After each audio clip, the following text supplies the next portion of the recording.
There's a question I hear all the time whenever people start talking about money.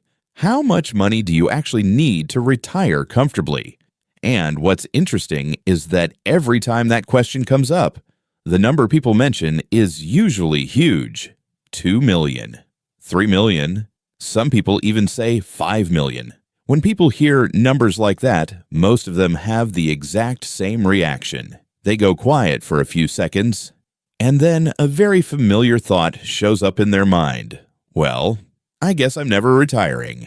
After years of observing how people think about money, I've noticed something pretty interesting. A lot of the fear people have around retirement doesn't actually come from not having enough money. It comes from how we imagine the number we need.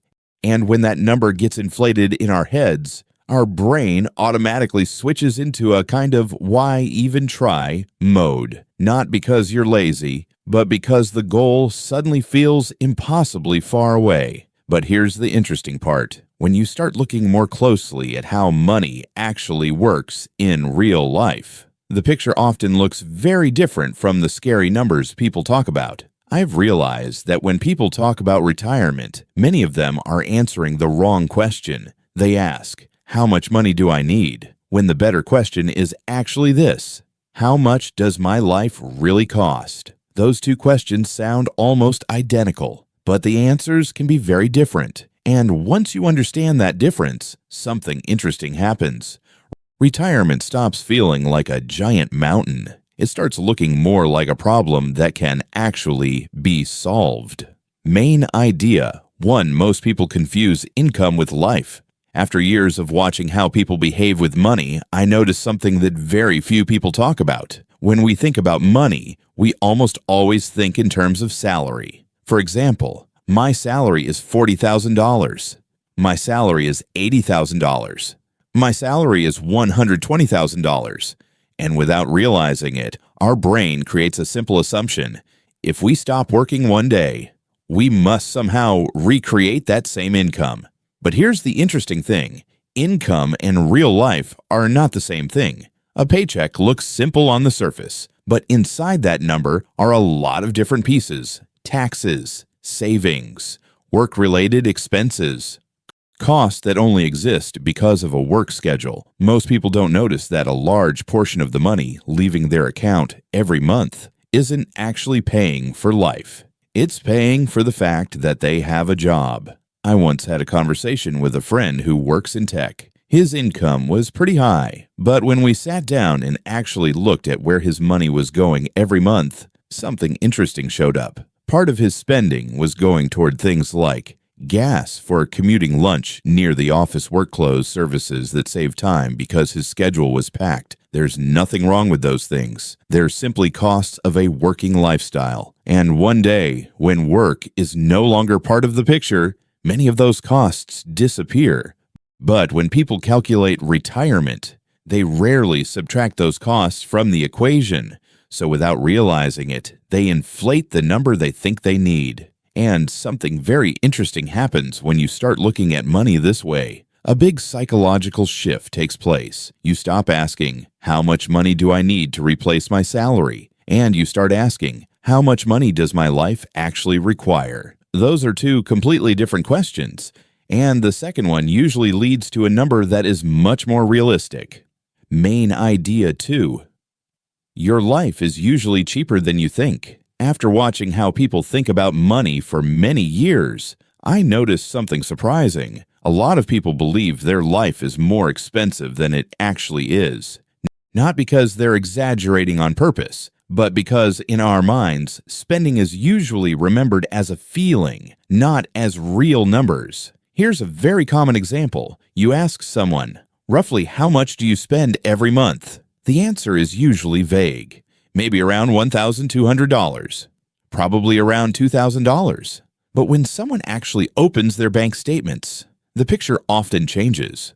I've seen this happen many times. When people look at their real spending over the last 3 months, they usually discover two things. The first thing is this: a large portion of their spending is temporary.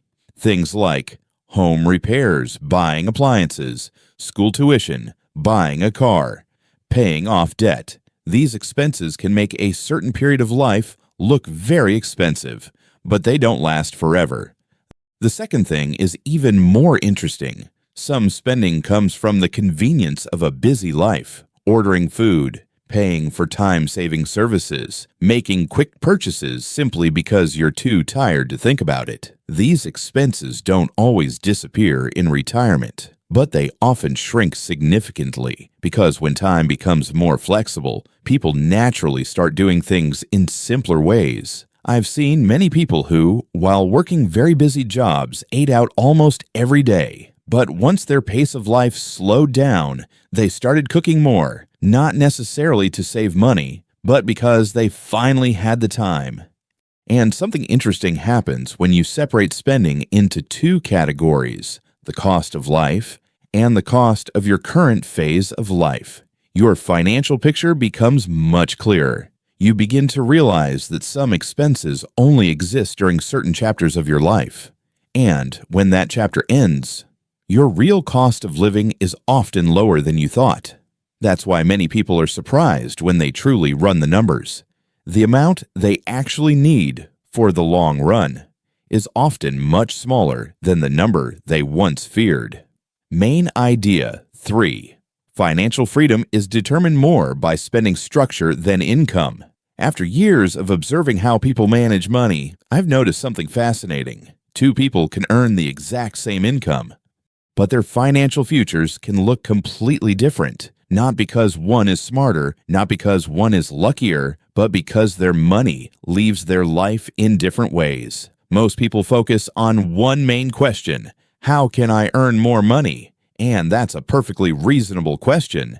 But interestingly, it's often not the most important factor in the long run. A more powerful factor is something much simpler: the structure of your spending.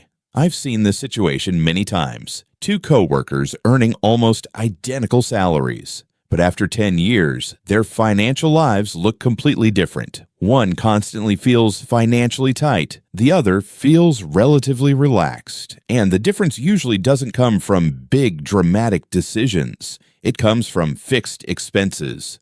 The bills you must pay every month whether you want to or not. Housing, car payments, insurance, subscription services, long-term debt. Most people don't realize that fixed costs have a unique characteristic. Once they rise, they're very hard to bring down. An occasional expense can be skipped, but fixed costs act more like anchors. They hold your financial life at a certain level. I once heard someone say something very insightful. He told me, "My problem isn't that I spend too much. My problem is that I built a life that's too expensive." Those two ideas sound similar, but they're actually very different problems. When a life is built around too many fixed obligations, flexibility disappears. And when flexibility disappears, financial freedom moves further away. On the other hand, people who keep their fixed costs reasonable gain a powerful advantage. They have room to adjust. If the economy gets tough, they can reduce spending. If they want to change careers, they can do it. If they want to take time off, they have breathing room. And that's the interesting part. Financial freedom doesn't always come from earning an enormous amount of money. Sometimes it comes from simply designing a life that isn't too heavy with expenses. And when spending is structured well, financial goals become much easier to reach. Main idea 4. The speed of accumulation often matters more than finding the perfect investment. After years of observing how people talk about investing, I've noticed something pretty interesting. When someone starts thinking about their financial future, they usually focus on one main question: what's the best thing to invest in? Which stocks have the most potential? Which funds are growing the fastest? Which markets are booming right now? Those questions sound completely reasonable, but here's the interesting part. In real life, the factor that creates the biggest difference in people's wealth is usually not the investment they choose. It's how fast they accumulate assets. I've met many people who spend an enormous amount of time searching for the perfect investment. They read the news constantly. They compare different opportunities. They analyze markets. But when you look at their accounts after several years, something becomes very clear.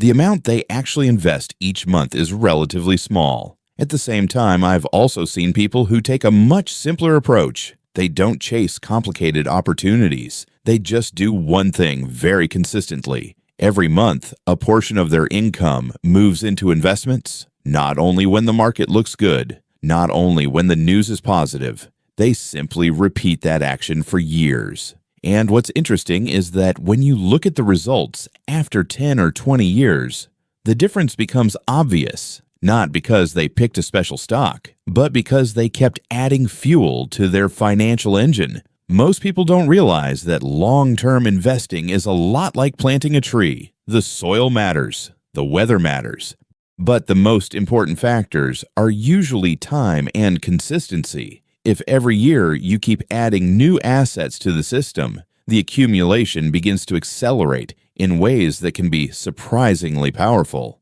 But interestingly, many people do the opposite. They spend a lot of energy trying to find better opportunities, while paying very little attention to the habit of accumulation.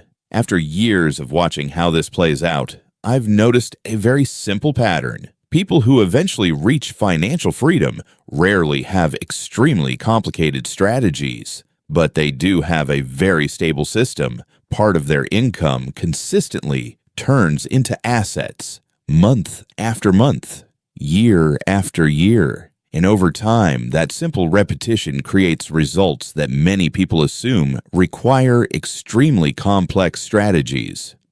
Main idea 5. Financial freedom is a psychological state before it's a number. After years of watching how people talk about money, I've noticed something fascinating. When people hear the phrase financial freedom, they often imagine it as a milestone, a specific number, a point where their account balance reaches a certain level, and suddenly all their worries about money disappear.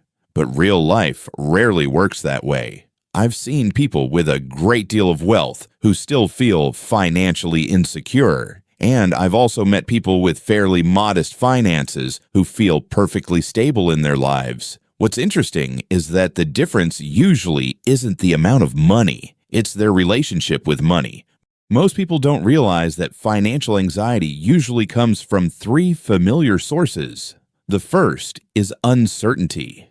When you don't really know how much your life actually costs, your brain tends to imagine worst-case scenarios. The second is comparison. When we constantly look at other people's numbers, our own goals quietly start drifting higher than they really need to be. The third is lack of flexibility. When life is built around too many fixed financial obligations, even a small disruption can create a lot of pressure. After observing this for many years, I've come to a pretty clear conclusion. People who feel comfortable with money are usually not the ones chasing the biggest number. They are the ones who understand their own lives. They know what actually matters to them. They know what level of spending makes them feel satisfied, and they build their finances around that reality. What's interesting is that once you do this, financial goals become much clearer. You're no longer chasing a vague number. You're simply building a system that supports the life you want to live. And when that system begins to run smoothly, something interesting happens. You stop feeling like you're chasing money. You begin to feel like you're in control of your life. That's the real essence of financial freedom, not showing off a big number, but having enough space to choose how you want to live. After years of observing how people think about money, I've realized something very simple. Money is not just a number in an account. It's a tool for designing your life. When you clearly understand your real spending, keep your cost structure reasonable, and maintain a consistent habit of building assets, your financial future starts becoming much clearer.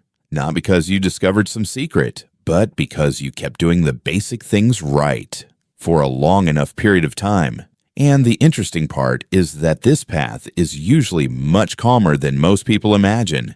If you found this video helpful, please hit like and subscribe to the channel. I'll continue sharing practical perspectives on money psychology and how people actually build wealth over time. And I'll see you in the next video.